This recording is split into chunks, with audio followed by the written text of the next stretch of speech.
Hello എല്ലാവർക്കും പുതിയൊരു വീഡിയോയിലേക്ക് സ്വാഗതം. അപ്പോൾ നമ്മൾ ഇന്ന് വന്നിട്ടുള്ളത് പുതിയൊരു ജോബ് ന്യൂസുമായിട്ടാണ്. അപ്പോൾ ഡീറ്റെയിൽ ആയിട്ടുള്ള കാര്യങ്ങളിലേക്ക് പോകുന്നതിന് മുമ്പ് നമ്മുടെ ഈ ചാനൽ നിങ്ങൾ ആദ്യമായിട്ടാണ് കാണുന്നതെങ്കിൽ തീർച്ചയായിട്ടും ഒന്ന് സബ്സ്ക്രൈബ് ചെയ്യുക. അതുപോലെ തന്നെ ഈ ഉപകാരപ്രദമായ വീഡിയോ നിങ്ങൾ മാക്സിമം ഷെയർ ചെയ്യുക. ഓക്കെ, അത്രയും കാര്യങ്ങളാണ് നമുക്ക് പറയാനുള്ളത്. ഓക്കെ, അപ്പോൾ നമുക്ക് ഡീറ്റെയിൽ ആയിട്ടുള്ള വീഡിയോയിലോട്ട് പോകാം. ഇന്നത്തെ ന്യൂസ് എന്താണ്? ഇന്നത്തെ ജോബ് ന്യൂസ് CPCB റിക്രൂട്ട്മെൻറ്റ് 2025 ആണ്.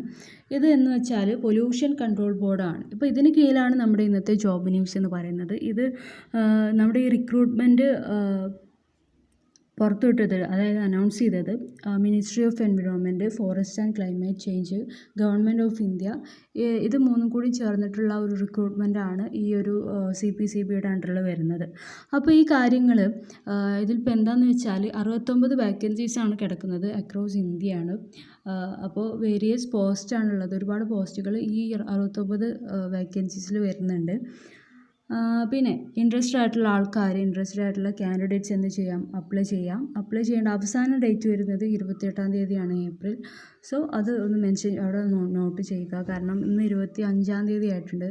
സോ ഡേറ്റ് കഴിയാറായിട്ടുണ്ട്. സോ നമ്മൾ ഡീറ്റെയിൽ ആയിട്ടുള്ള കാര്യങ്ങളും മറ്റും ഇവിടെ കൊടുത്തിട്ടില്ല. കാരണം ഇതിനൊരു ഒഫീഷ്യൽ നോട്ടിഫിക്കേഷൻ PDF തന്നെ ഉണ്ട്, 36 പേജുള്ള. അപ്പോൾ സോ ഞാനെന്ത് വിചാരിച്ചു എന്ന് വെച്ചാൽ ജസ്റ്റ് ബേസിക് ആയിട്ടുള്ള കാര്യങ്ങൾ മാത്രമേ ഇവിടെ കൊടുത്തിട്ടുള്ളൂ. ഞാൻ ഡീറ്റെയിൽ ആയിട്ടുള്ള കാര്യങ്ങൾ നിങ്ങൾക്ക് ചെക്ക് ചെയ്യണമെന്നുണ്ടെങ്കിൽ തീർച്ചയായിട്ടും ആ നോട്ടിഫിക്കേഷൻ്റെ PDFൻ്റെ ലിങ്ക് ഞാൻ ഡിസ്ക്രിപ്ഷനിൽ കൊടുക്കുന്നുണ്ട്. അത് നിങ്ങൾക്ക് ക്ലിക്ക് ചെയ്താൽ ഒരു PDF കിട്ടും. അത് ഡീറ്റെയിൽ ആയിട്ട് ക്ലിയർ ആയിട്ട് വായിച്ചു നോക്കുക. വായിച്ചു നോക്കിയതിന് ശേഷം നിങ്ങൾക്ക് അപ്ലൈ ചെയ്യാൻ യോഗ്യതയാണെന്ന് കാണുകയാണെങ്കിൽ തീർച്ചയായിട്ടും നിങ്ങൾക്ക് അപ്ലൈ ചെയ്യാം. അപ്ലൈ ചെയ്യേണ്ട ലിങ്കും ഞാൻ ഡിസ്ക്രിപ്ഷനിൽ കൊടുക്കുന്നതാണ്. സോ അത്രയും കാര്യങ്ങളാണ് നമുക്ക് പറയാനുള്ളത്. പിന്നെ ഡൽഹിയിലാണ് ലൊക്കേഷൻ വരുന്നത്. ഇതിൻ്റെ ഹെഡ് ക്വാർട്ടേഴ്സ് മറ്റു കാര്യങ്ങളും ഡൽഹിയിലാണ്. പിന്നെ പോസ്റ്റിങ്ങിൻ്റെ ലൊക്കേഷൻ എന്ന് പറയുന്നത് നമ്മൾ ആ ഒരു ബോർഡിൻ്റെ റിക്വയർമെൻറ്റിൻ്റെ ബേസ്ഡ് ആയിട്ട് ഇരിക്കും. ഓക്കെ, പിന്നെ നേച്ചർ ഓഫ് എംപ്ലോയ്മെൻറ്റ് എന്ന് പറയുമ്പോൾ റെഗുലർ ബേസിസ് ആണ്.